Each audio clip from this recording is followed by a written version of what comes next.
Cars would stop for him and wait, which was nice.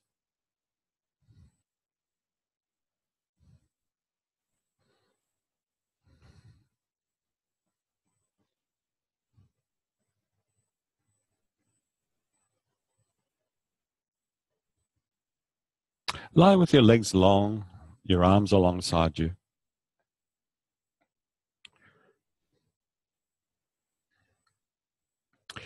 Now, imagine to yourself that you're lying on a balance beam. You know, those kinds of balance beams that they have at the Olympics that those young female gymnasts walk along and then they do tumbles and flips. But this balance beam is almost like no height at all, but you are lying on it. Your head, the whole length of your spine, the back of your pelvis, all lying on this balance beam. Can you imagine that for yourself?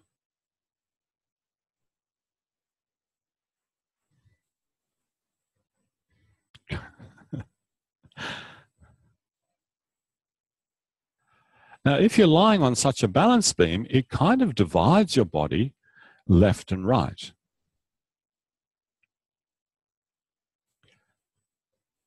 Using this imaginary device of a balance beam, get a sense of how much do you feel in your own internal sensation of yourself is to the right of the balance beam.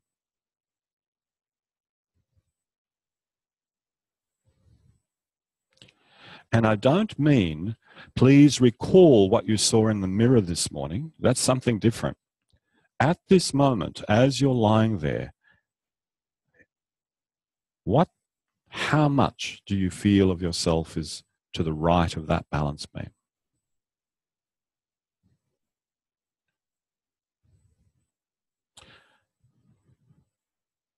And then switch your attention to the other side and get a sense of how much of you lies to the left of the balance beam.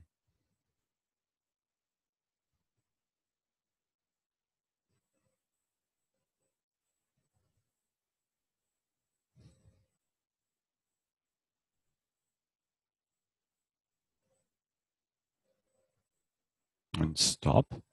And now, starting from your head and working your way downwards, sense every part of you that is resting on this imaginary balance beam.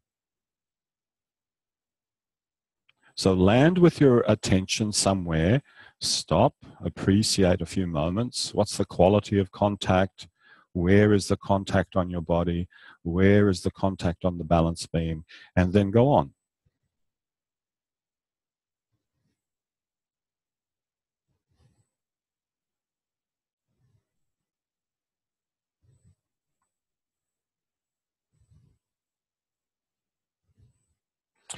And certain parts of you might be touching the balance beam, and certain parts of you might be hovering above, not touching the balance beam. That's fine.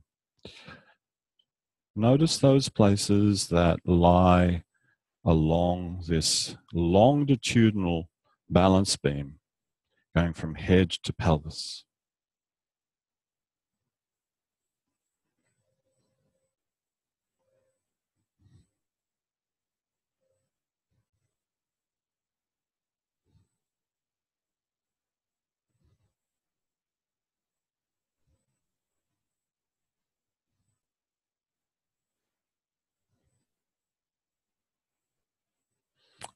And now that you've kind of more elaborately landed on that balance beam, could you once again notice how much of you is to the right of the balance beam?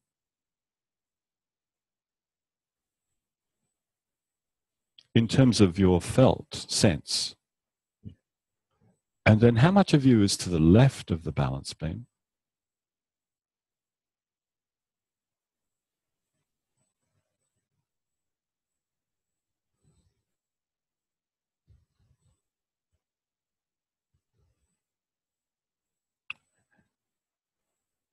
And without disturbing yourself too much, roll onto your front.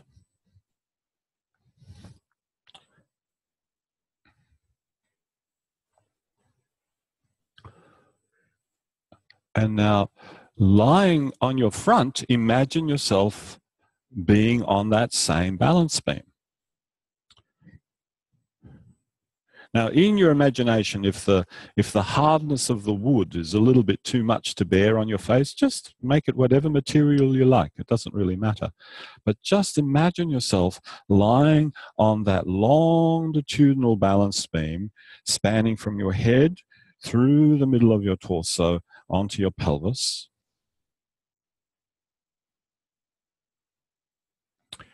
And it's your choice whether you want to have your forehead on the floor or your chin or have your head turned, up to you.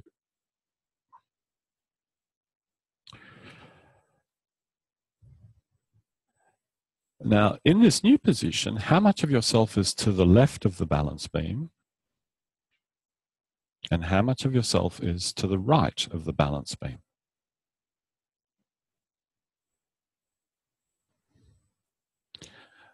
And like you did lying on your back, could you once again sense those parts of you that are lying on or lying near the balance beam? In other words, your central line, your midline, all those parts of yourself that lie right in the middle, not to the left, not to the right, in the middle.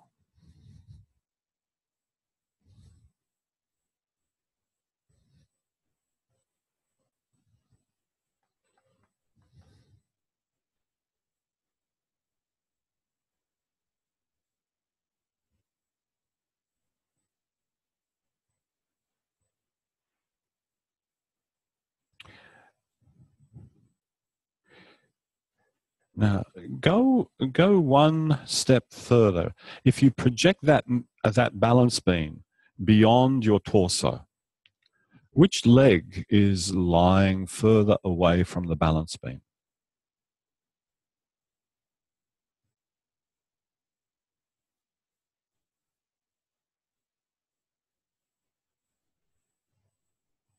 Which elbow is closer to the balance beam?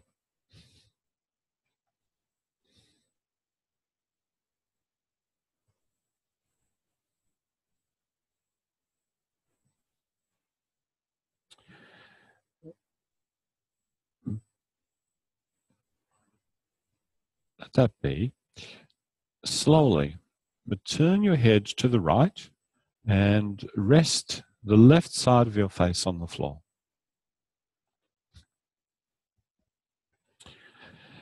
With your right arm, slide it up along the floor until it's level with your shoulder, pointing out to the side. Palm down. And now a few times, bend your right elbow until your forearm becomes parallel with the balance beam. And then unbend your elbow again. Just that very simple movement. Bend the elbow until the forearm becomes parallel with the balance beam, and then unbend it.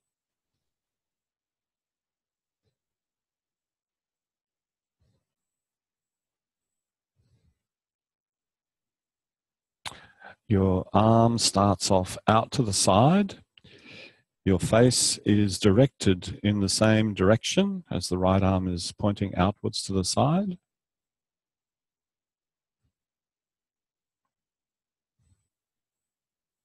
If you like, you can open your eyes and watch your arm moving. That's fine.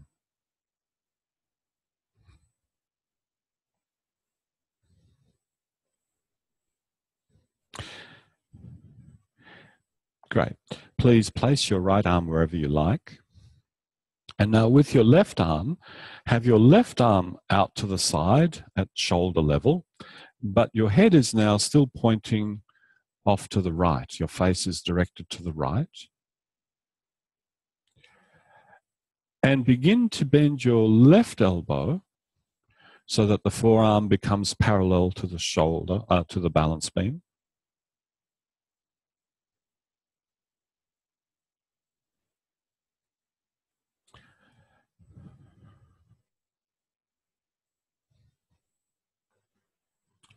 And walking around the room, there's a couple of choices to make here, at least two choices. And one of the choices is, as you bend the elbow, the forearm goes in a headwards direction, so that the fingers start to point upwards. And the other choice that I can see happening is some of you are bending the elbow so that the forearm goes downwards and the fingers point in a footwards direction. So could you try both of those options, please? And notice how something quite different needs to take place in the shoulder joint, and in the shoulder blade, depending on which way you take that forearm.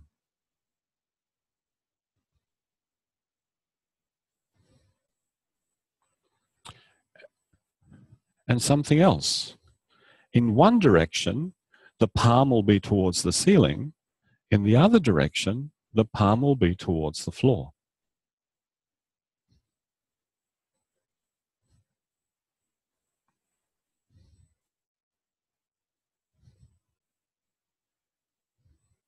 Okay, stop. Now take both arms sideways to about shoulder level. Still have your head to the right. Bend the right elbow so that the fingers point upwards and the forearm is parallel to the balance beam. And bend the left elbow so that the forearm and the fingers point downwards and it's parallel to the balance beam.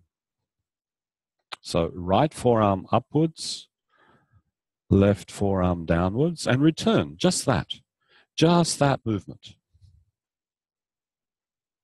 Right elbow bends, right forearm points upwards, left elbow bends, left forearm points downwards. And you'll find that one palm stays on the floor and the other palm goes towards the ceiling.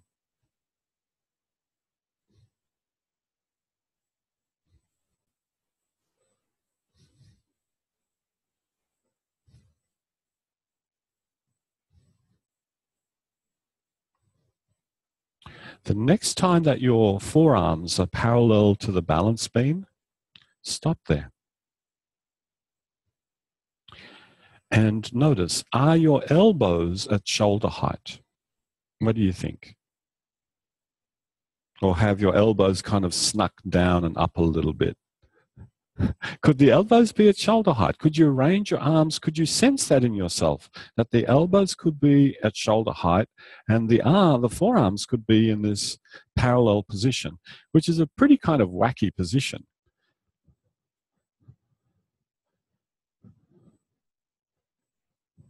That's nice. That's really nice. Stay there a moment. And here's the next intention. The intention is, and please don't do it straight away, the intention is keeping the forearms parallel to the balance beam, slide the right arm further upwards and the left arm further downwards. And of course, this is going to have to, will require you to shift your attention between right arm, left arm, because you need to track the path of both forearms. So off you go. The right forearm goes upwards, the left forearm goes downwards.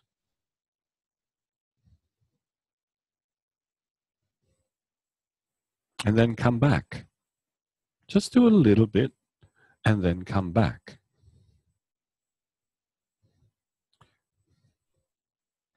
So those of you who are great at geometry, you'll know that keeping the forearms parallel to the balance beam means that the forearms can come closer and closer and closer to the balance beam, but they just remain parallel.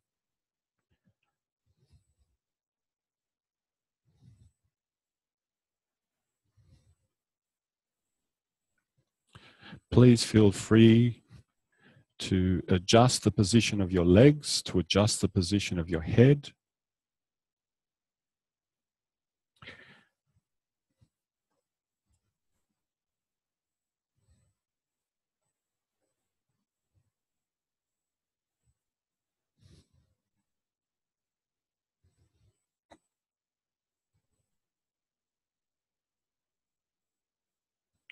Great. Stop, please. Pause for a while. You can remain lying on your tummy, or you can roll onto your back or side, whichever position you like, that's fine.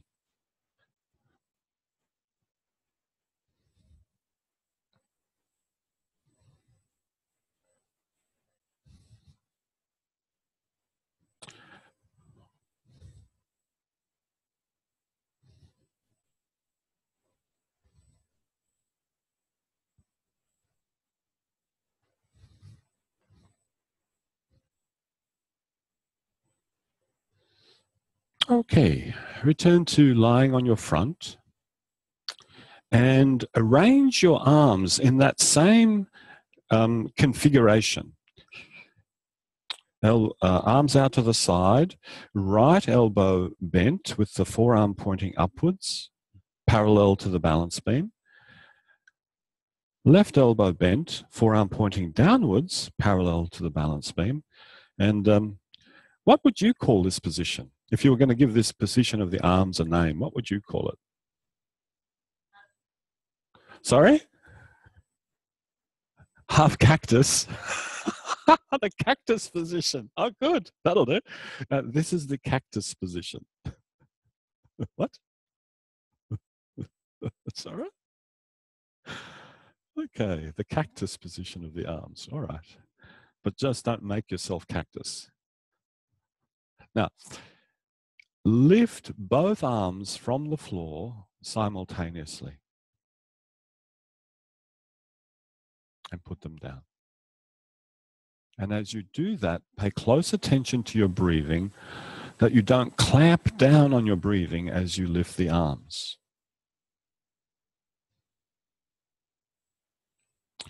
And also, when the arms land on the ground, does every part of the left arm land at the same time? Or does the hand land first and then the elbow and then the shoulder? And when the right arm lands on the floor, does every part of the arm land first? Or is it the elbow lands first and then the hand and then the shoulder?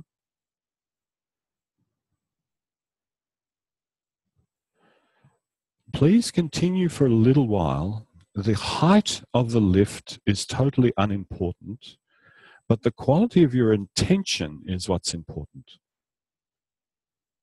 Leave the left arm on the floor and just simply lift the right arm and see if it's possible to lift the hand, the wrist, and the elbow and shoulder all at the same time, so that none of those body parts precedes any other. And that you could land the whole arm on the floor in the same fashion.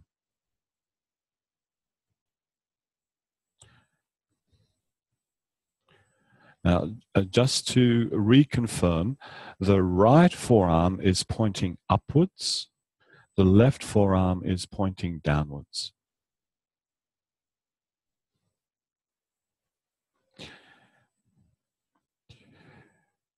Please continue doing that, but now intentionally lift your arm so that the elbow lifts first. And when you lower the arm, the elbow returns to the floor first.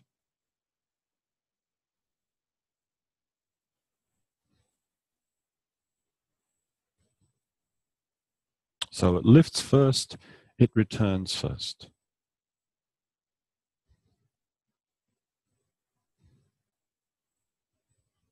Okay, now change it.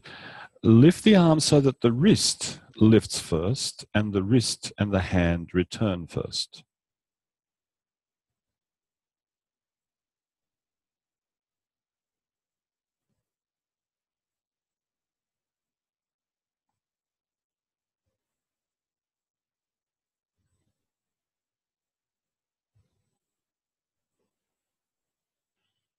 And now lift the arm in such a way that it's you definitely experience the shoulder blade and the shoulder lifting first and then the rest of the arm.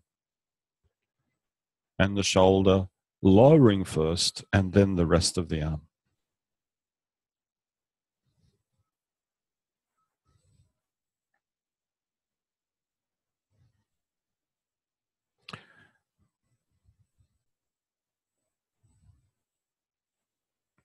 And now return to the idea, the intention of lifting the whole arm all at once. And is there an easy way to do that?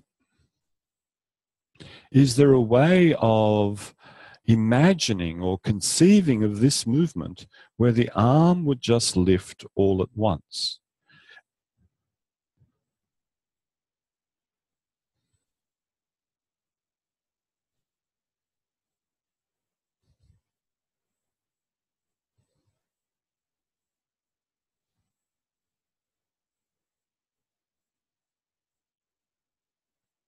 Okay, that's enough, please. Come out of that cactus position.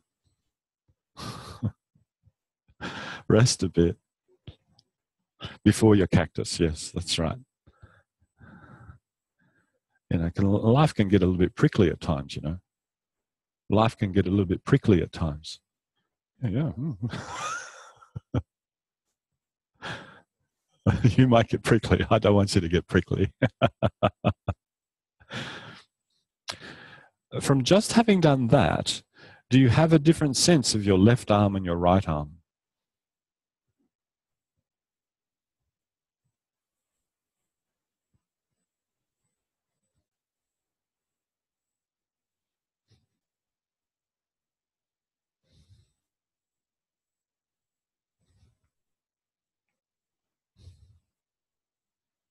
Return to lying on your front again and reform that cactus position of the arms. I think from my memory, when you see those cactuses in the desert, they're actually quite large cacti, very large, very round, fat kind of stalks. Right forearm is pointing upwards, left forearm is pointing downwards. And now start that same process. Oh, just one more thing before you do. Just make sure that the elbows are the same level as the shoulders. So the tips of your elbows, the little points of your elbows are at the same level. That's it. Great. Yeah, you can turn your head and have a look. That's a fantastic idea. Yeah. Now, start the same process with the left arm. Lift the left arm from the floor. And first of all, just simply notice how you do it. How do you go about that? Is it the whole arm at once? Is it the left elbow first? Is it the wrist first? Is it the shoulder first? What is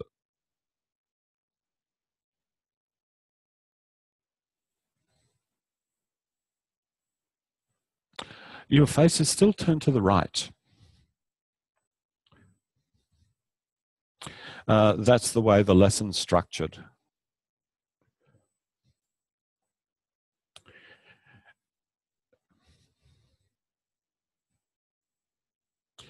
And now intentionally lift the wrist and the hand first and return the hand and the wrist to the floor first.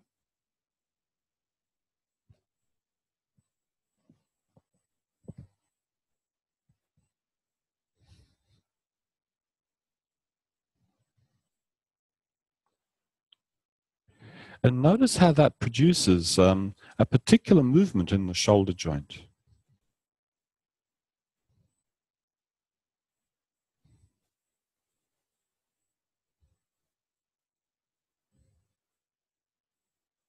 For some of you, it might feel a little unpleasant, so just take it easy. And now intentionally lift the elbow first and return the elbow to the floor first.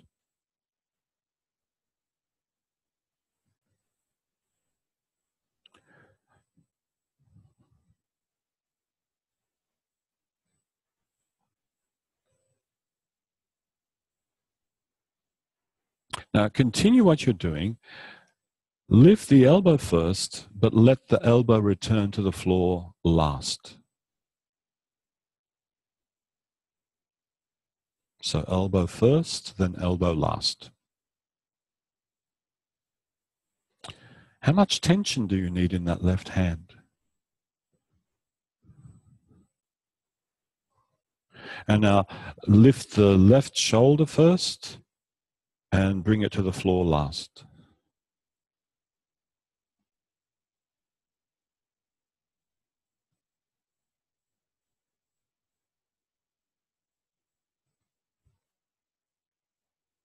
And now finally, look for a way of lifting the arm where all the arm lifts from the floor together and all of the arm returns to the floor together. The left elbow is bent.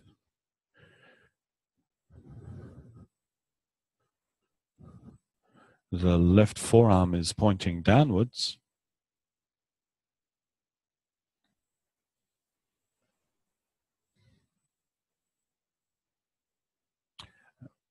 And now lift both arms from the floor together. And notice what happens with the shoulder blades. As the arms start to lift from the floor, notice whether your shoulder blades get closer together. Is there something about the shoulder blades getting closer together that makes this movement a little simpler to do?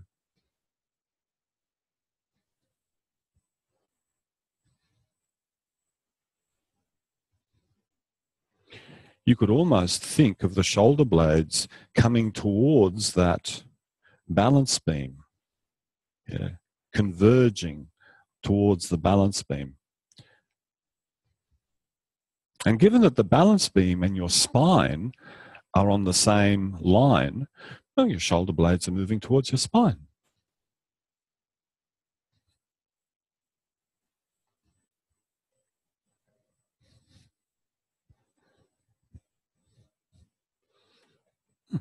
Please let that be. Pause for a while.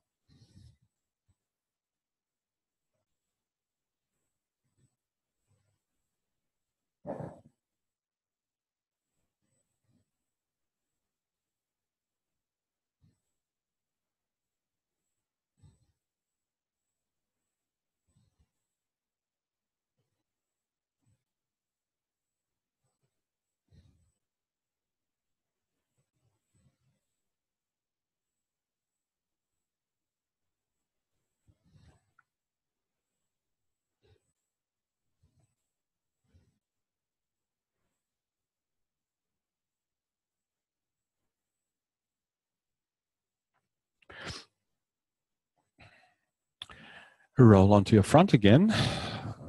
Bring your arms into that cactus position. Right arm, forearm pointing upwards. Left arm, forearm pointing downwards. Elbows level with the shoulders. And once again, start to slide one forearm upwards and the other forearm downwards, and then return. And notice whether that is a little bit different to do, having explored those variations of lifting the arms.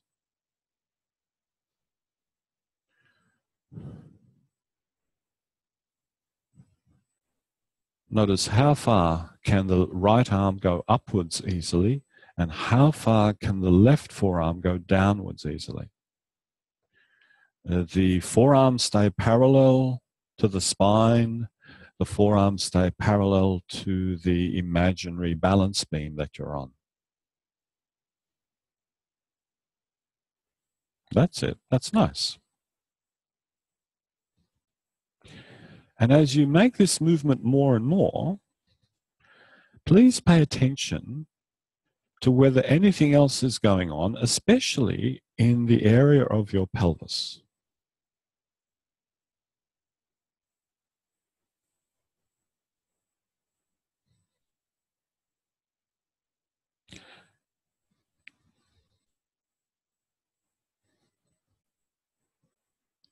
As that right forearm gets higher and higher, which way would you roll your pelvis? Would you roll your pelvis to the left, or would you roll your pelvis to the right? Which way?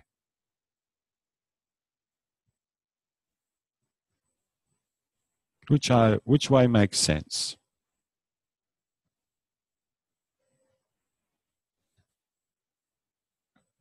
Now, this is one of these lessons that is quite attentionally demanding, because the forearms are staying parallel to this imaginary midline.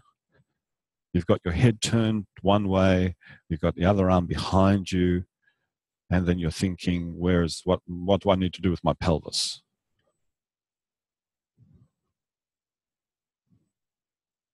So a few times, as you take that right arm upwards, roll your pelvis to the left.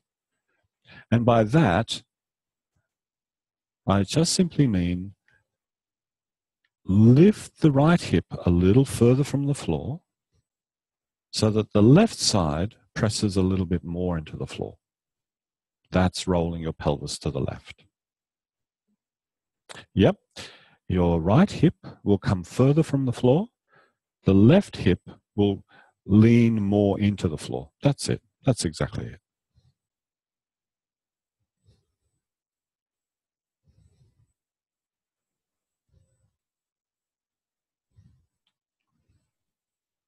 And when you've tried that a few times, do the exact opposite. As that right arm goes upwards, roll the pelvis to the right, which means the right hip will now lean more into the floor and the left hip will come off the floor.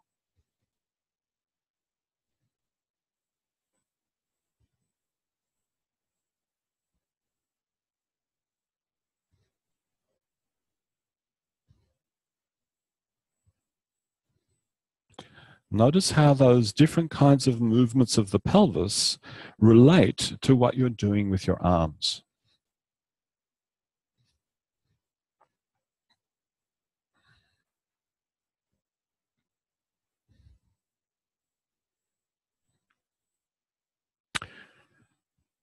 Good. Let that be. Pause for a little while.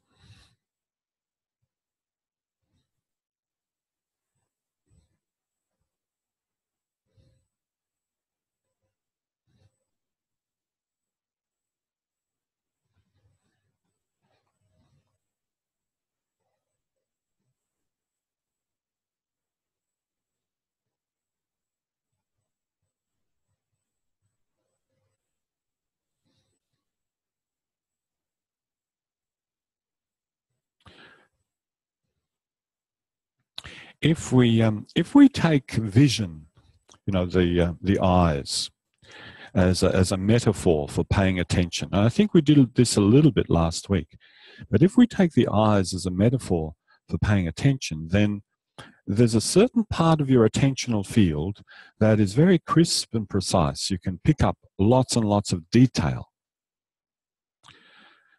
But then there's another aspect of your attentional field that is not crisp and precise, but is far more diffuse. You won't pick up detail, but you'll get a sense that there's something going on there. There's some movement happening. And that's how the eyes are organized. Your peripheral vision in your eyes is organized to pick up movement and rapid changes, not detail. You don't expect to see detail with your peripheral vision. But you can, with your eyes, flick your eyes over to what just attracted your attention and get the detail, and then come back. And then something else gets your attention, and you flick your eyes, you get the detail, and you come back. And over a period of time, you develop a whole scene. So you can use your attention in exactly the same way. You start to move yourself, you're paying attention to the right arm, and you sense something moving somewhere else, and you flick your attention across to there. You go, oh, that's what's happening. And you come back to the right arm.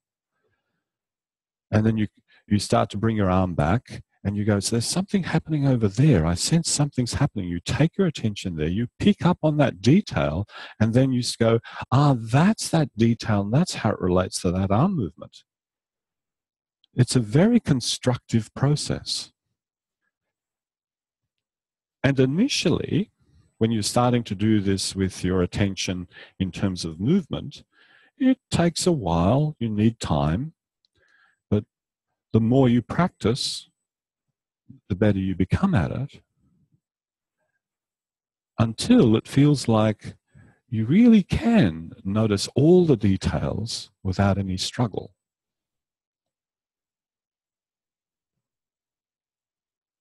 Please return to lying on your front and put your arms into the cactus position.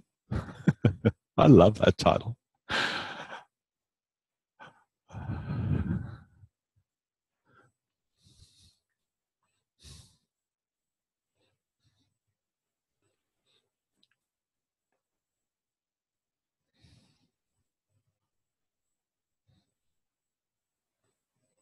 Keep your arms as they are.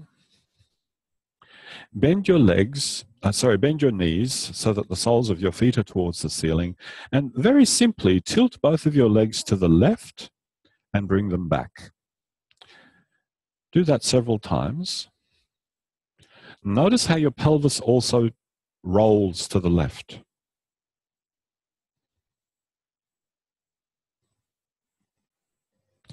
As you tilt your legs to the left, what happens with that right arm?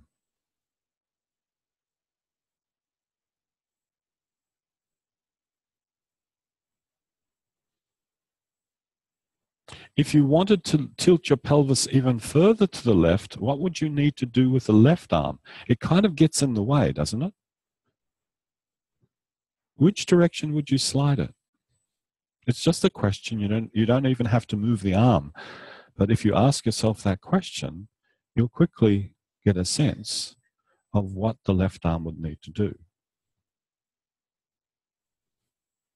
Now, straighten your knees, put your feet on the floor again, and please start to make that movement of your arms, taking the right arm further, further, further up as the left arm goes further, further, further down.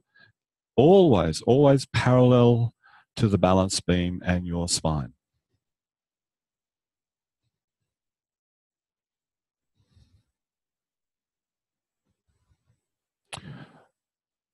Roll your pelvis in such a way that it enables you to lengthen out that right arm as much as possible.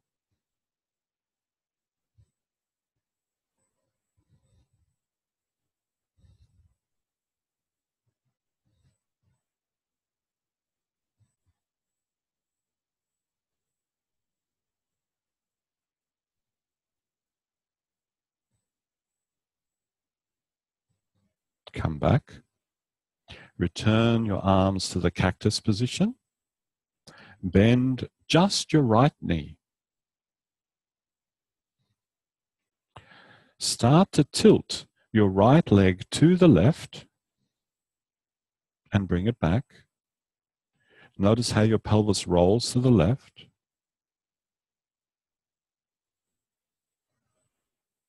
Now, the next time that your leg is tilted to the left, leave it there. And now begin to slide that right knee up towards your right armpit and come back. Slide that right knee on the floor towards your right armpit and let the left foot come all the way to the floor if that is possible for you. That's it.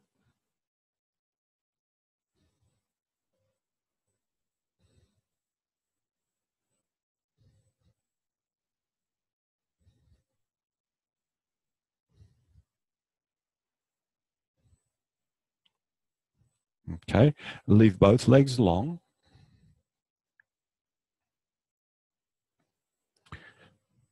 And now, as you start to slide the right arm up, the right forearm up and the left forearm down, also start to bring that right knee closer to your right armpit.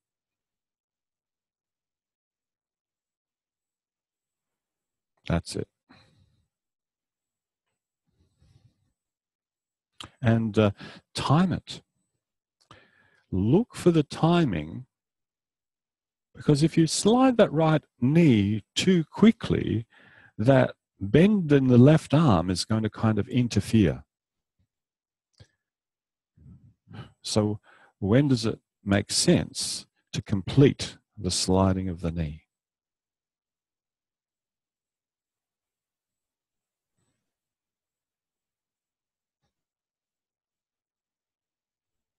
That's it. Nice. Nice. Yep. Yep.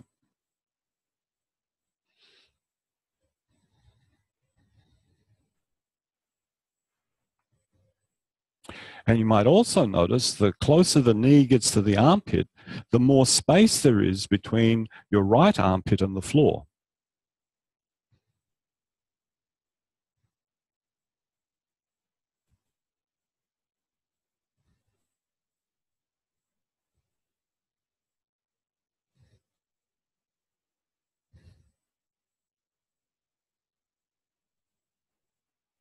Okay. Fine. Let that be, please. Pause.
Please to line your front once more.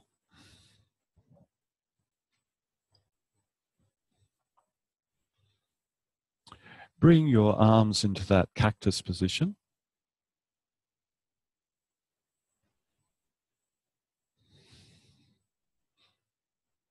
Remember, the elbows are level with the shoulders. Now, just imagine, just clearly form this next intention in your mind.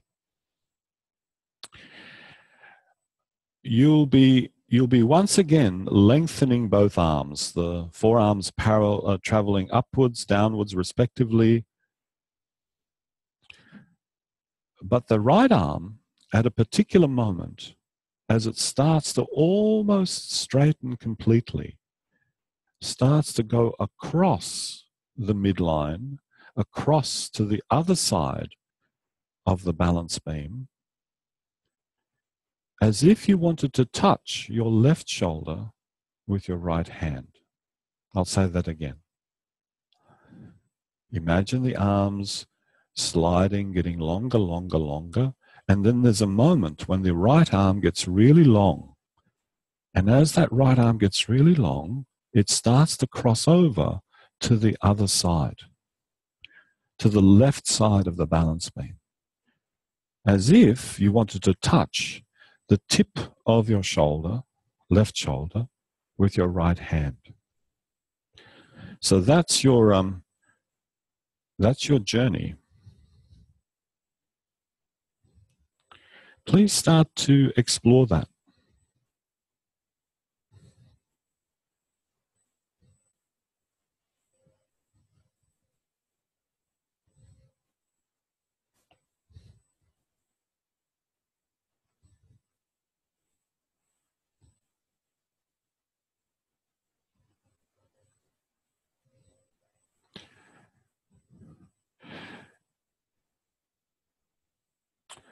for that right hand to cross the midline, it will have to go underneath your head.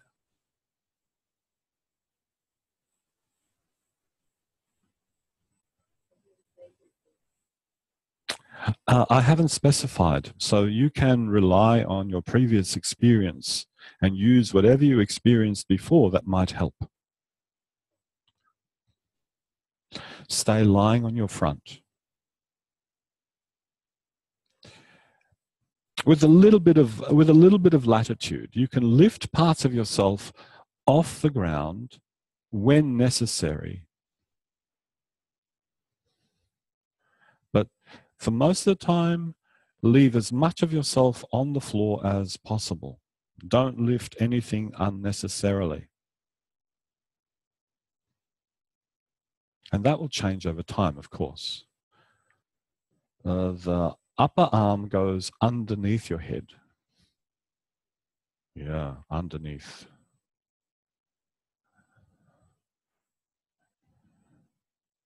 Yeah, there we go. Yeah. And there was something about that right arm getting really, really long before it starts to cross over to the other side. Uh-huh. Yes.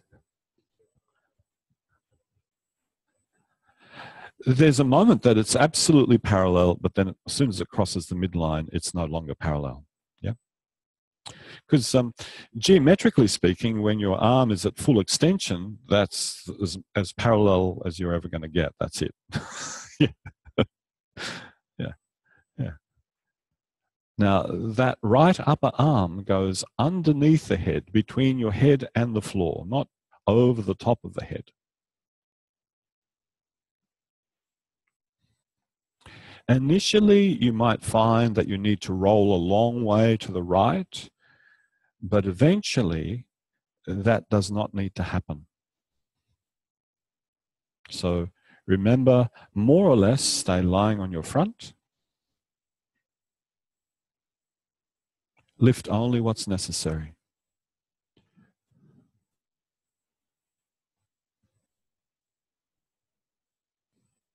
Mm-hmm. You can roll the pelvis, you can bend the legs. Remember, you can bring with you anything from your previous experience that you think, this might work, and you try it out.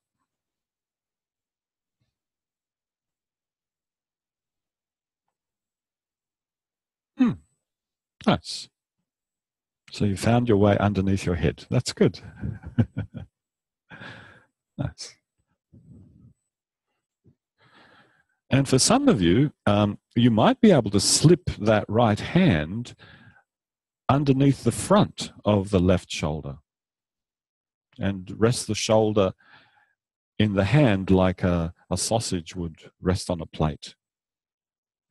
Don't ask me where that came from. Yeah. You might be able to bring your right hand underneath your left shoulder and rest the shoulder in the palm of that right hand.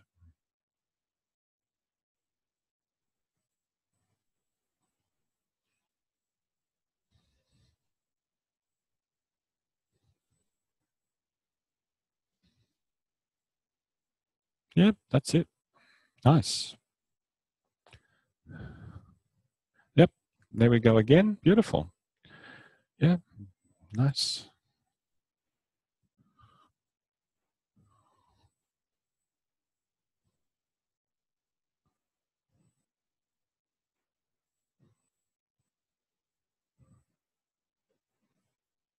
Yep. And there's a moment as that right arm goes underneath the head and crosses the midline, there's a moment that the forearm flips so that the palm could face the ceiling. Otherwise, how are you going to rest the front of your shoulder onto your palm? But pick your moment. Travel with your attention. Feel when is the moment. When do you flip the arm?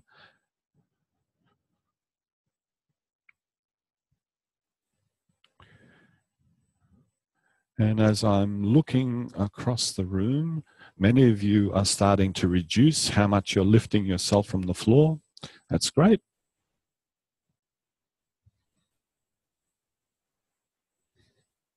That's it. Yep. Oh, you're even turning your head. Brilliant. That's great. See, as your arm goes underneath you, the arm could catch the nose and the head could actually turn to the left. That's great. I didn't even say to do that. See, that's learning. No one said to do that. You're doing it. That's nice. Why are you smiling?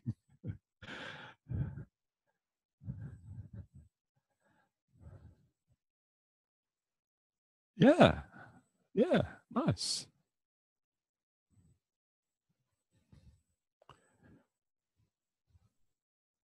Just go on for a little longer. Pause when you need to. Come back to it when you need to. And you know, there was a particular point in the lesson that I said, you know, which way would you roll your pelvis? Well, for those of you where the arm is now crossing the midline and you're bringing your hand underneath your shoulder, which way would you roll your pelvis?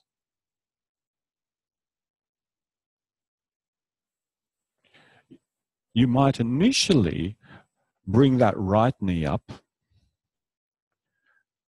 but then does it stay up? Or do you lengthen that leg out again and roll your pelvis in another way? What do you do?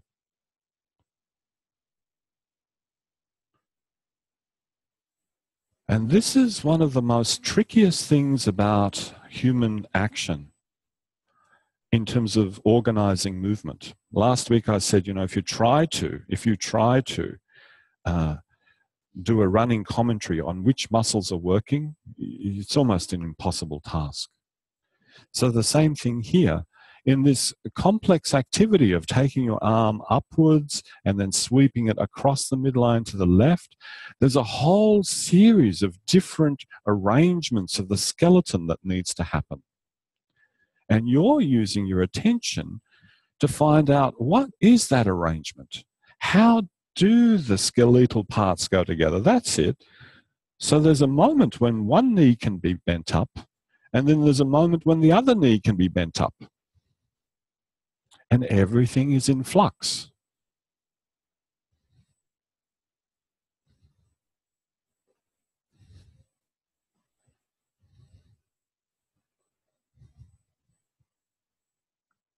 All right. Let that be, please. Roll onto your back. Legs long. Pause. We'll come back to this again.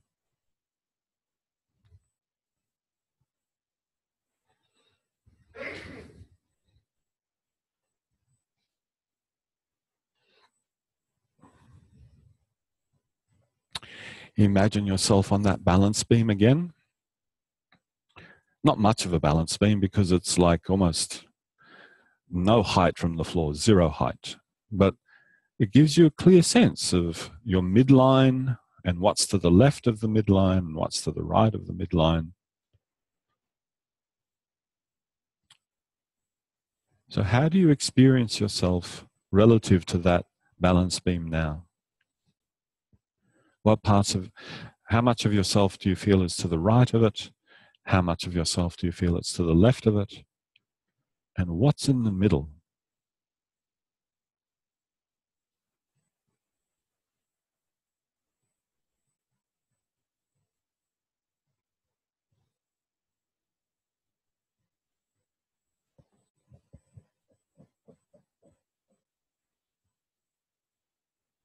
Please roll to one side, come up to standing.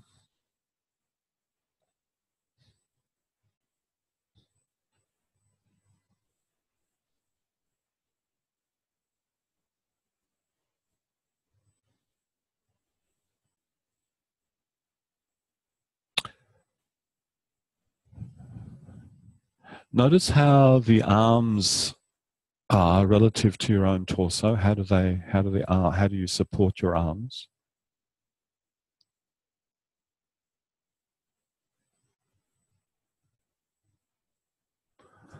And just turn your head around to the right, turn your head around to the left. Feel what that's like.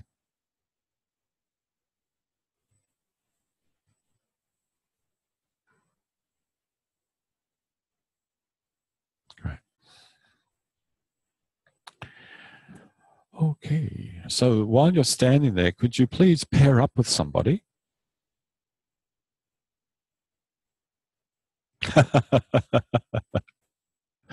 Pair up with somebody.